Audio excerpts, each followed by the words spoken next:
Bag inspection po at seguridad sa Mangaldan National High School hinigpitan.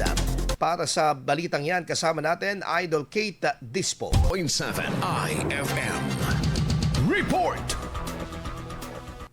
Mas pinaiigting ng Mangaldan National High School ang seguridad ng mga estudyante sa pagsasagawa ng bag inspection at pagpapanatili ng kaayusan upang makaiwas sa bullying. Ayon kay Danilo S. Eden, Assistant Principal 2 ng paaralan, mayroon na silang mahigit 15 security guards na nakaatas sa pagbabantay, maging mga guro at iba pang school personnel ay tumutulong sa seguridad.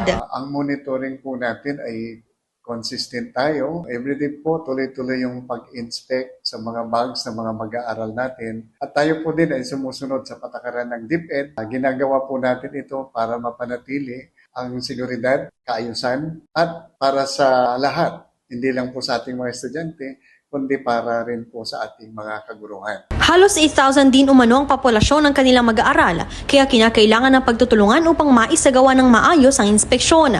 Bago pa man din naganap ang mass shooting sa Tacloban, ay matagal na rin umano nilang isinasagawa ang bag inspection gamit ang scanner. May mga object man na makita sa bag, yun lang po yung tinututukan natin.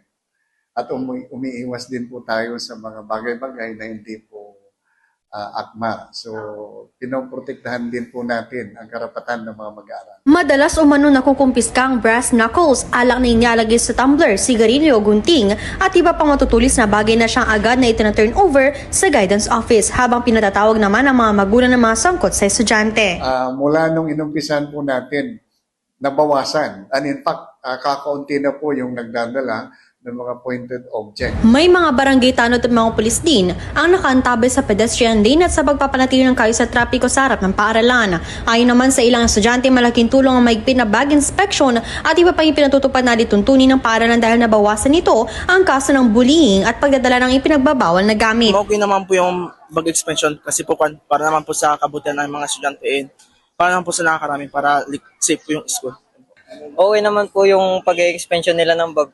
Para sa ano naman po namin yung bilang estudyante yung sa safety. Samantala, ayon kay Elmer Menor, isa sa mga security guard ng paaralan, kusa na rin binubuksan ng mga estudyante ang kanilang mga bag bago pumasok sa eskwelahan. Aniya, bunga ng mas maayos ng implementasyon ng bag inspection. Kapansin-pansin na rin ang pagbaba ng bilang ng mga ipinagbabawal na gamit na kanilang nakukumpiska. Tuloy-tuloy pa rin, ma'am. Mas pinaiting namin yung pag-check sa bag ng mga estudyante. Kasama mo mula rito sa IFM Dagupan, ako si Idol Kate Dispo. Tatak, IFM. IFM News. IFM News. IFM News.